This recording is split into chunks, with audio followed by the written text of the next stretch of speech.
Suspense.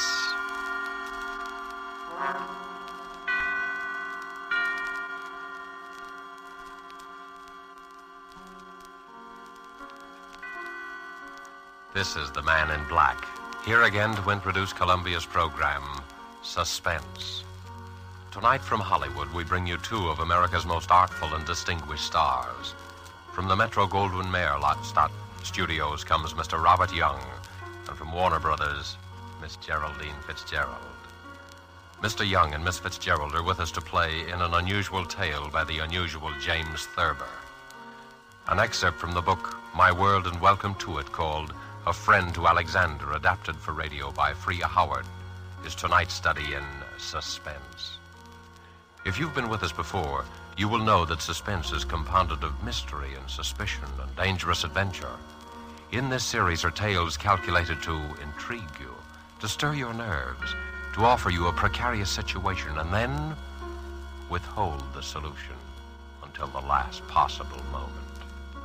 And so it is with Mr. Thurber's poignant and strange story, and the performances of Robert Young as the man who was a friend to Alexander, and of Geraldine Fitzgerald as his wife Bess, who relates these events to us. We again hope to keep you in suspense.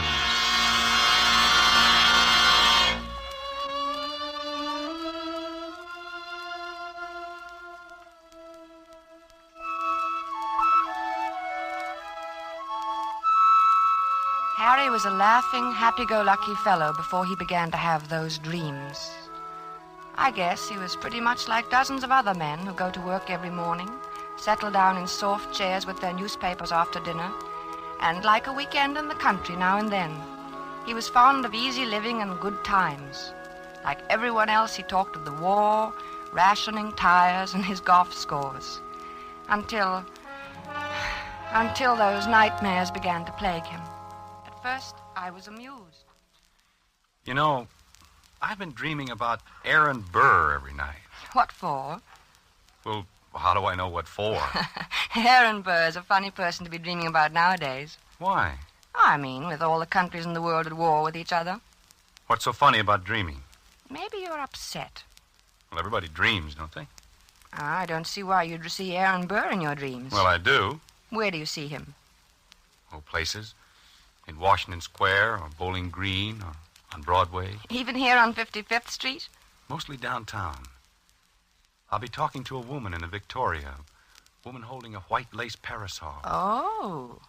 And suddenly there will be Aaron Burr, bowing and smiling and smelling like a carnation, telling us stories about France and getting off his insults. Who is the woman in the Victoria?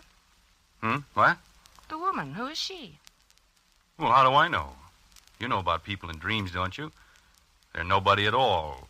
Or everybody. Ah, but you see Aaron Burr plainly enough, though. I mean, he isn't anybody or nobody. Or everybody. All right. You have me there, but I don't know who the woman is. Are you sure? And what's more, I don't care. Maybe it's Madame Jumel or Mittens Willett or a girl I knew in high school. Who's Mittens Willett? She was a famous New York actress in her day, 50 years ago or so. She's buried in an old cemetery on 2nd Avenue. I've seen the tombstone. That's very sad. Why is it? Oh, I mean, she probably died young. Almost all women did in those days. He's a vile, cynical cad. I was standing and talking to Alexander Hamilton when Burr stepped up and slapped him in the face. When I looked at Hamilton, who do you suppose it was? I don't know. Who? My brother, Walter, one I've told you about. The one who was killed by that drunk in the cemetery. Harry, I never could get that story straight. I've told you about it a dozen times. This drunk came up to him when his back was turned and... What was he doing in the cemetery? That's not the point. He was killed. That's what's important. And I loved him very much. I don't understand what... What's the use of telling you every time I mention it? You start asking the same questions. I understand now, dear. When you looked at Hamilton, he was your brother Walter. Yes. Harry, maybe we ought to go to the country for more weekends. Weekends? Yes. I'm going to bed.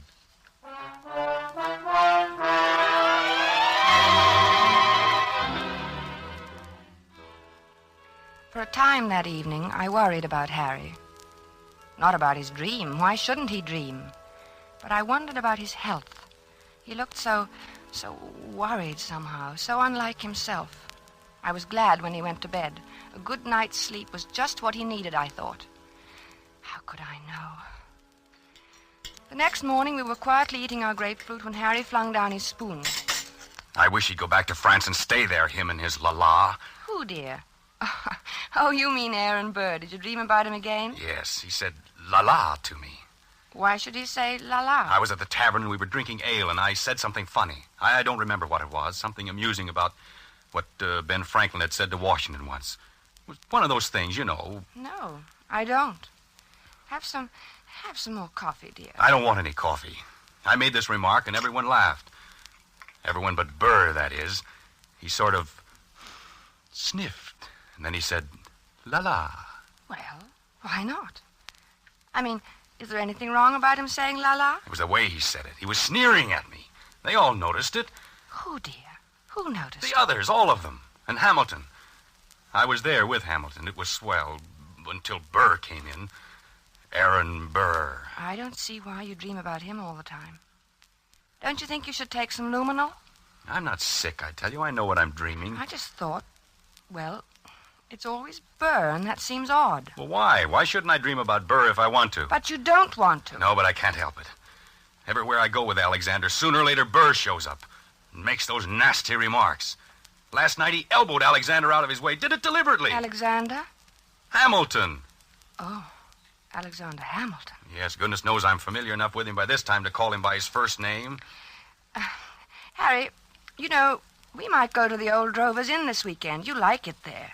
Hamilton has become not only my brother Walter, but practically every other guy I've ever liked. Don't you like the old Drovers Inn anymore? Isn't it natural that Hamilton should represent my brother and guys I like? That's natural, isn't it? Yes, I suppose it is. Well, then why are you looking at me like that? You know, dear, I wish you'd go and see Dr. Fox. I don't want to see Dr. Fox. I want Aaron Burr to stop sneering at me in my clothes. He looks at me and his lips curl up and he says, "La, Mr. Andrews, what odd taste you have." I wish you'd go and see Dr. Fox. I'm going to the zoo and feed popcorn to the rhinoceros.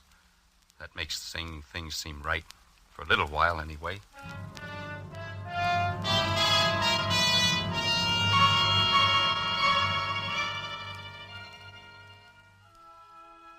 I thought he'd forgotten all about that ancient pistol duel, because for 2 days after that, he lost his haggard, tired look and actually seemed cheerful. But one night, about 5 a.m, he came into my room in pajamas and bare feet, his hair disheveled and his eyes wild. He got him. He got him. The rotter got him. Alexander fired in the air and smiled at him, just like Walter must have smiled. Like Walter? Oh, yes, dear. Your brother Walter, who was killed in a cemetery. This was at Weehawken in New Jersey. What? Your brother? No, Hamilton and Burr. Their duel. Hamilton had a white ruff around his neck. Burr was in black tights, French clothes. Alexander lifted his pistol and fired in the air and then smiled at Burr. And then that fiend from hell took deliberate aim. He took so long. He meant to take his time about it. I saw him grin. And then he pointed his pistol at Alexander and fired. He killed him in cold blood, the foul scum! Oh, darling. Don't, darling. Here, dear.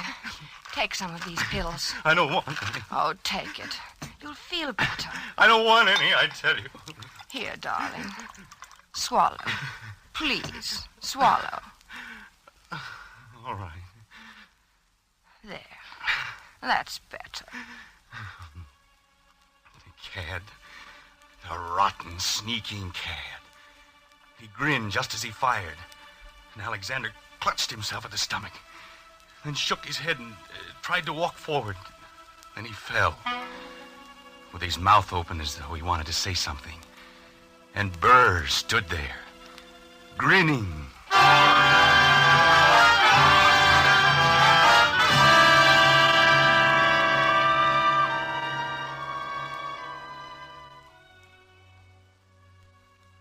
He was better after that, but I kept urging him to see Dr. Fox.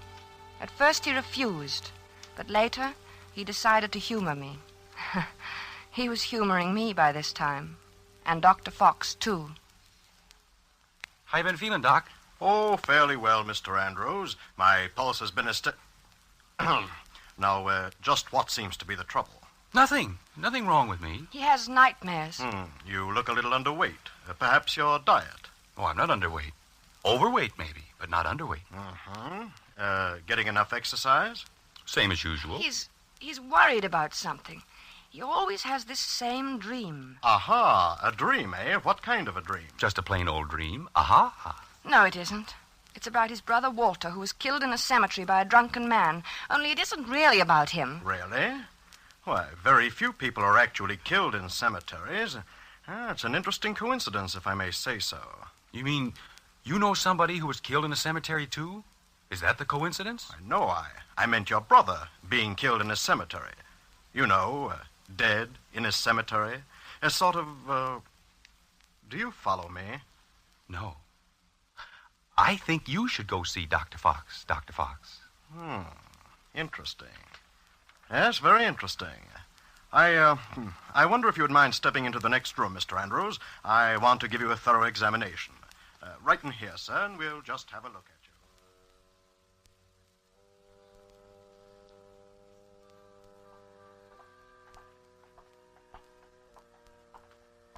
Well, I hope you're satisfied. You heard what he said. There's nothing the matter with me at all. I'm glad your heart is so fine. He said so, you know. He said your heart is fine. Sure, it's fine. My heart's fine. Everything's fine. And you know what I was thinking? No, what? I was just thinking that now that Alexander Hamilton is dead, why, you won't see any more of Aaron Burr. Yeah. Yeah, I guess you're right.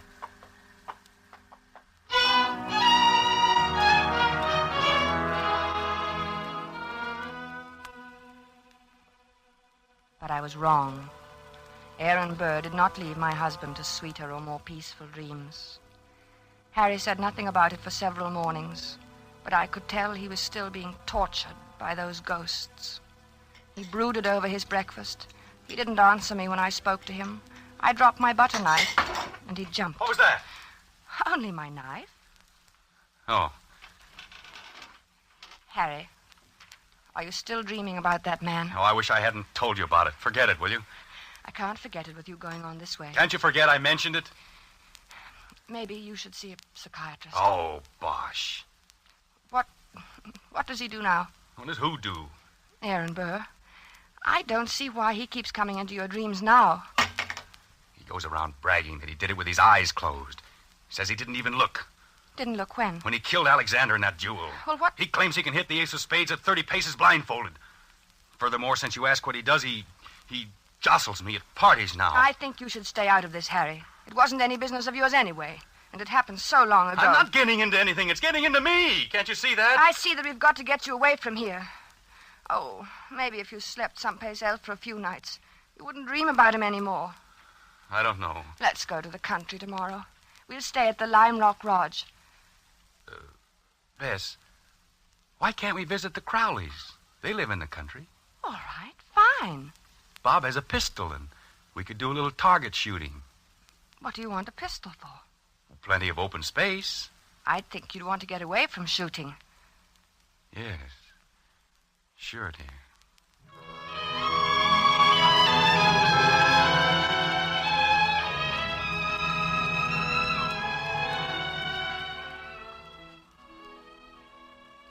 The vacation seemed a success at first. When we arrived at the Crowley's house in the cab, I thought I'd left my suitcase at the railroad station. Harry laughed his old normal laugh for the first time in many days as he found the bag and handed it to me. And then he leaned over and kissed me. Good old Connecticut. Oh, Harry, this is wonderful. Oh, we'll have a grand time, Bess. Yes, dear. Hello, Miss. Hi, Harry. Here they come. Good old Bob. Remind me to tell him that rabbit joke. Hello, Madison. I'll take your bags, Mr. Andrews. Thank you, Madison. Good to see you. Thank you, sir. Hello there. Biz, what a wonderful Well, day. Bob, Hi, how's the Dad. old country squire? Oh, fine. How have you been? Never better. Boy, it's good to be here. Hello, Alice. Well, you too. I'm so glad you've come. It gets kind of dull here in the hinterland. Oh, I'm glad, too. Say, wait till you get one of our extra special cold martinis into you. You'll feel ship-shape. Still know how to mix them, huh? Better never. Get lots of practice these long country winters.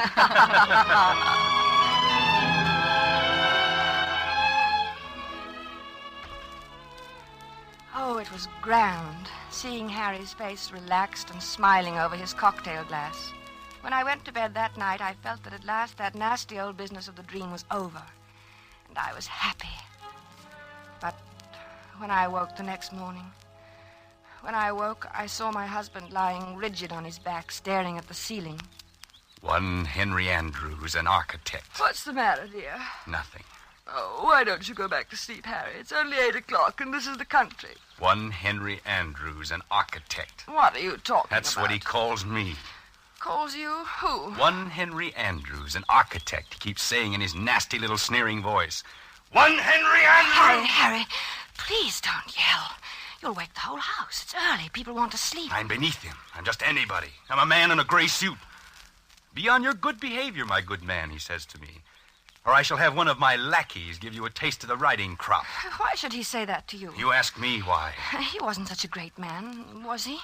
I mean, didn't he try to sell Louisiana to the French or something behind Washington's back? He was a traitor. Then why worry what he says? He was a scoundrel, but a very brilliant mind. I was in hopes you weren't going to dream about him anymore. I thought if we came up here... It's him or me. I can't stand this forever. Neither can I.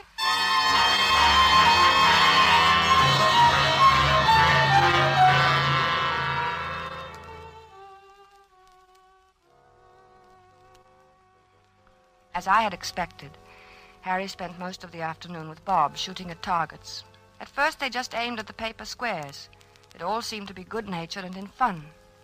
After a while, Harry stood with his back to the dead tree trunk on which the targets were nailed. Then he walked 30 paces ahead in a stiff-legged manner, and his face was set in stern lines. His revolver was at arm's length above his head when he turned suddenly and fired. Bob dropped to the ground, scared. Hey, what's the big idea, Harry? But Harry didn't answer. He started to walk back to that dead tree trunk again. Then, with his back to the target, he began marking off the 30 paces. Bob called to him. I think they kept their arms hanging straight down. I don't think they stuck them up in the air. But my husband continued to count off.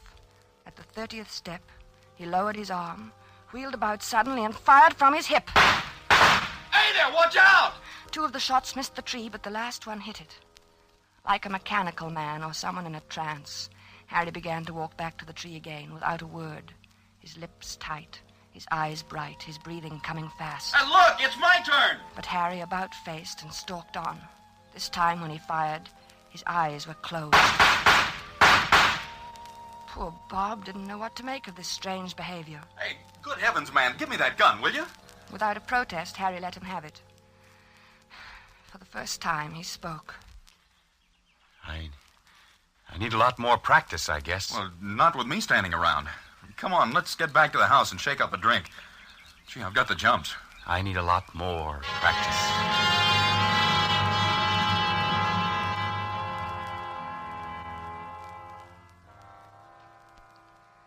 I guess I must have slept soundly that night, because I didn't hear him leave the room. He must have crawled out of bed, dressed silently, and crept out of the room. The sun was just coming up, and the light was hard, and the air was cold. Then I heard the shots. I threw on a dressing gown and ran downstairs. The Crowleys were in the hall. Oh, good heavens, Bess. Is Harry all right? It sounds like it. Where is he? What's he doing? It sounds as though he's out behind the studio shooting. Alice. Oh, no, take it easy, Bess. Bob will go out and get him. Maybe he had a nightmare or walked in his sleep. No. He never walks in his sleep. He's awake all right. Well, let's go down and get some coffee. He'll need some. Yes, I'll need some, too. Hey, what the dickens is the matter with him, anyway? I don't know. I'm so sorry. Bob, you go get him. At your service, madam, alive or dead. Bob, stop it. Okay, I'll do my best. Come on, Bess. We'll go to the kitchen. What's that noise? Where? In the kitchen.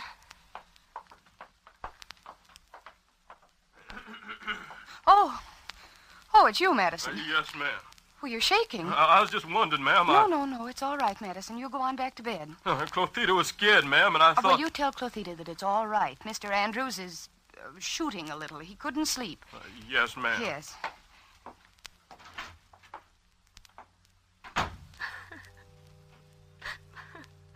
I don't know what to do, Alice.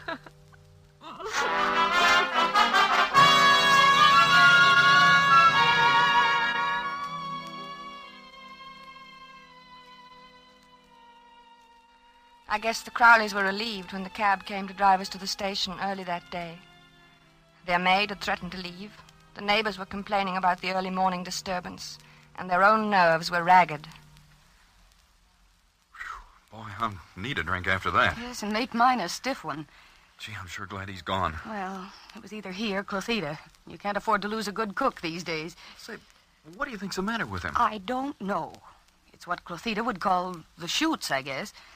You know, he said a funny thing when I went out and got him this morning. Well, let's have it. I could stand a funny thing. I asked him what the deuce he was doing out there in that freezing air with only his pants and shirt and shoes on, and you know what he said? What? I'll get him one of these nights. That's just what he said.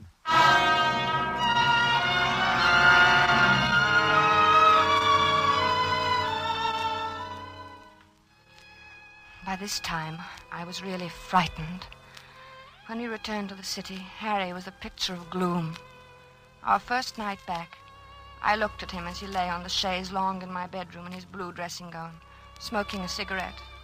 He was haggard and tired, and he kept biting his lower lip. I mixed a scotch and water nightcap for him. No thanks, no liquor. I need a steady hand. Watch my hand. Does it tremble? No. Is it steady? Yes, very. That's good. That's very good. You need a steady hand, you know. For what, dear? Oh, things. Harry, will you sleep in my room tonight? No, you keep shaking me all night to keep me awake. You're afraid to let me meet him. Are you still on that? Why do you think everybody's better than I? I can outshoot him the best day he ever lived. Oh, of course, In the dear. waistcoat. Right next to the middle button. He has 3 big pearl buttons on his waistcoat. Came from France. Why don't you dream about somebody else? Anybody else, please. You'd like that, wouldn't you? You'd like to have me dream about somebody who wouldn't hurt a fly. Somebody like that. Because you'd know I'd never get in a duel with him. A duel? You're dreaming of a duel now? Ever since Hamilton died. Burr knows I hate him. It's nearly over now. Harry. It's him or me. I'll get him, the rotter. But, Harry... I know I'll get him. You see, I have a modern pistol. He has to use an old-fashioned single-shot muzzle loader. Is that quite fair? Fair? What do I care if it's fair or not? Was it fair the way he shot Alexander? Was it? Don't be mad with me, Harry. Oh, I'm sorry, darling. I'm very unhappy. I'm sorry, darling. And I'm worried sick. Well, I'm sorry, darling. Don't cry. Please don't cry. It upsets me when you cry. And I mustn't be upset. I must be very calm and rested. My hand must be steady tonight. Especially tonight. I'm so worried, Harry. Don't worry about me. I'll be all right. I'll be fine. My hand is like a rock.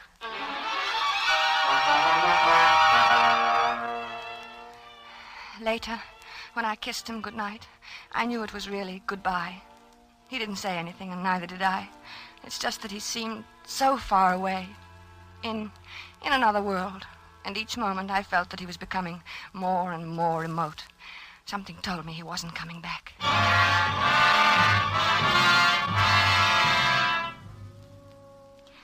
couldn't sleep. After an hour of tossing and turning, I went to Harry's room. He was sleeping peacefully. I sat down in his chair and watched over him for a long while. Then, finally, I must have fallen asleep. A beautiful morning. It was about 5 a.m. when I awoke. Harry was talking in his sleep. Ah, yes, the doctor. Good of you to come, doctor. Yes, often misty at this hour. Harry. Are they loaded? Splendid. Harry, wake up. Yes, I'm perfectly ready. Is Mr. Burr? He is? Good. Shall we proceed? No, I do not care to make a statement. Very well. Yes, I understand perfectly. 10 paces. Turn and fire at the dropping of the handkerchief. Yes, 10 paces. Harry. Thank you for acting as my second, Mr. J. Of course, extremely good of you. Very well, then I'm quite ready. 1, 2, 3, Harry. 4, Harry, please. 5, Don't, Harry. 6, 7, Harry. 8, 9, 10. Harry. Harry, dear.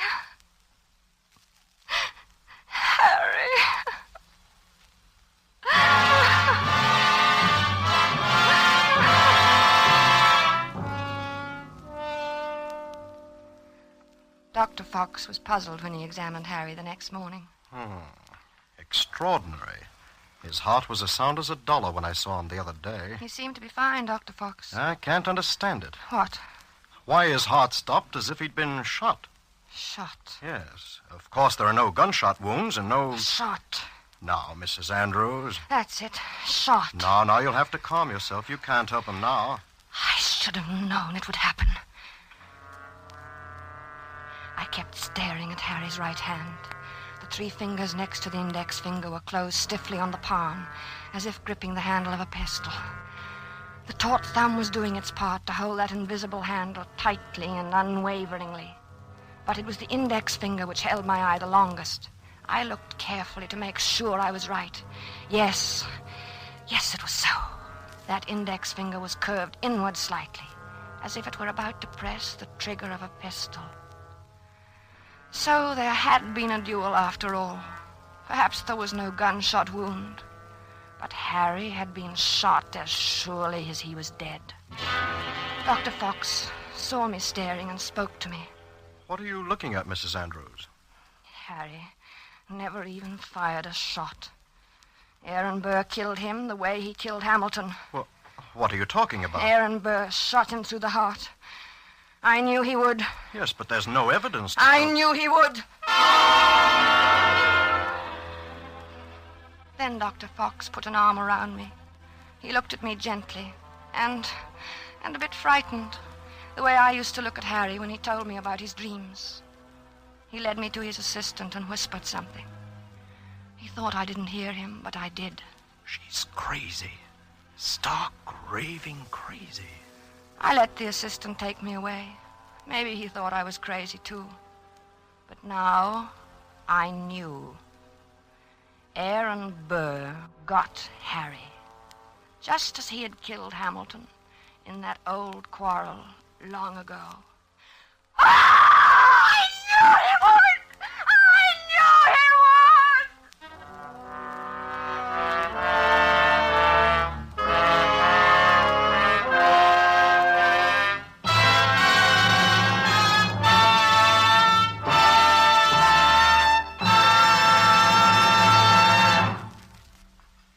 And so closes A Friend to Alexander, starring Robert Young and Geraldine Fitzgerald.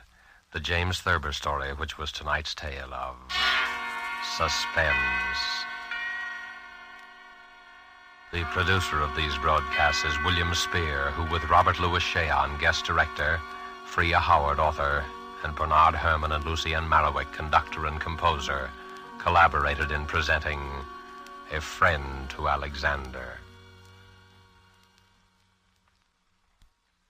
Now CBS is pleased to announce that beginning August 17th at 10 to 10:30 Eastern Wartime, Mr. Robert Young, whom you've heard as star of tonight's Suspense, will begin a brand new CBS series entitled Passport for Hunter. Passport for Hunter will bring you each week the adventures of an American newspaper reporter among the people of the United Nations. Next week's broadcast will be written and directed by Norman Corwin, with music by Bernard Herrmann. And the star, as we have said, will be Robert Young. This is your narrator, the Man in Black, inviting you to be with us next week at this same time when, with Miss Agnes Moorehead and with a repeat performance by popular request of the play called Sorry, Wrong Number, we again hope to keep you in suspense. This is CBS, the Columbia Broadcasting System.